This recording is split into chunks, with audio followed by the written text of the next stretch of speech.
Ég velti því fyrir mér á ferðalagi mínu Fljótsdalshérað hvar sé best að stoppa bílinn, fara út og upplifa landið og náttúruna. Hvar leynast perlur Fljótsdalshéraðs? Ef einhver getur svarað því, þá það hún Hjördís Hilmarsdóttir sem hefur einmitt unnið að því að skrásetja og merkja þessar perlur. Þetta byrjaði 2007 og þá var það þannig að við settum nokkur niður, þannig að Karin Erla Erlingsdóttir og nokkur úr ferðafélagsins og ég, og vorum að reyna að finna út eitthvað spennandi fyrir fólk sem að getur kvartað til að fara út og ganga saman.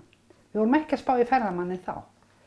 Og þetta bara við sóttum styrk og fengum styrk í verkefnið og fórum með stauka á 18 staði og gestabækur og stimpil og þetta hófst bara með svona hvelli og varð mjög vinsælt fljótt. Og við höfum bara verið að þróa þetta síðan og núna í dag eru 28 perlur. Það voru sem sagt 18 í byrjun og við erum komið með mjög flotta myndskreyttan bækling og við erum með skiltið upphafstað hverra gönguleiðar og einnig eru alla perlurnar komnar í gönguapp sem heitir vapp.is og ég hvet fólk til að kynna sér það. Það er mjög skemmtilegt.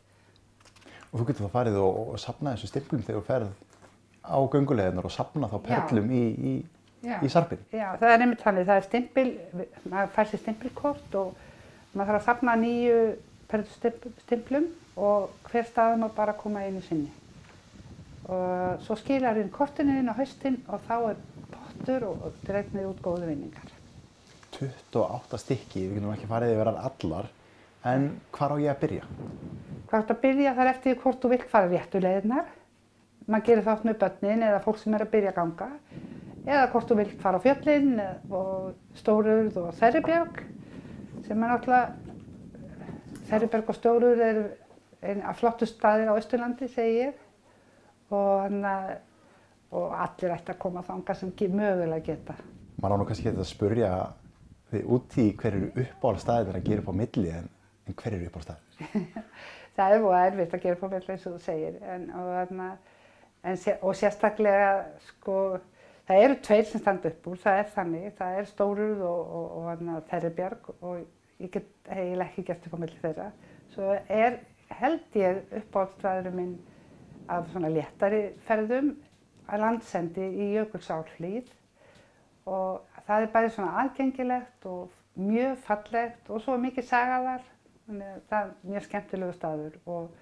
En svo ef þú kannski spyrir á morgun þá myndi ég segja einhvern allt annað stað.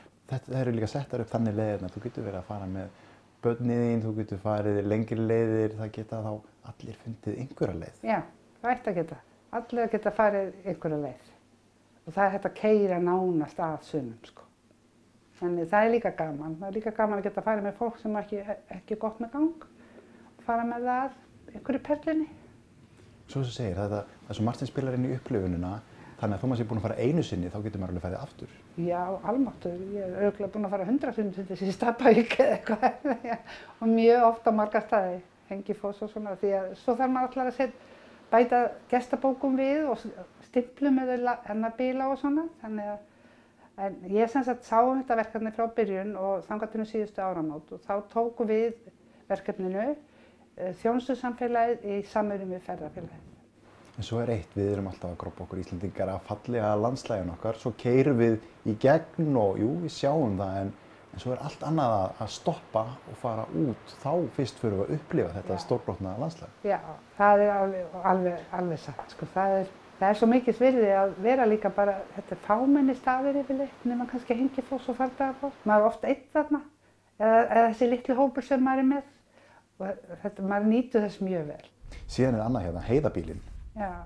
Segðu okkur frá heiðabílnum. Já, það kom til út af því að þetta gekk svo vel með perlurnar. Þá datt okkur Karin Erlu í huga að heiðabílinn gæti verið gott efni í svona svipaðan leik. Og við erum sem sagt, fengum styrk hjá innviðaráðuneytinu á sínum tíma og í samvinnu við Vopnafjörð og Fljótsdalshérað, þá settum við upp 22 stauka. En þetta svæði er einmitt svona svæði eins og þú varst að segja áðan. Ég keyrði bara alltaf þarna í gegn. Ég leit ekki til hægri né vinstri, mér fannst ekkert væri að vera þarna á heiðinni, sko. En í dag veit ég ekki skemmtilegur en að vera þarna upp frá heima á einhverju eyðibýlinu og náttúrulega hlusta á sögur, það skemmir ekki og njóta náttúrunnar. Það gefur staðnum lítur að vera eitthvað sérstakt að vita söguna að baki. Já, og í þessum staukum það eru til dæmis upplýsingar alla ábúendur. Já.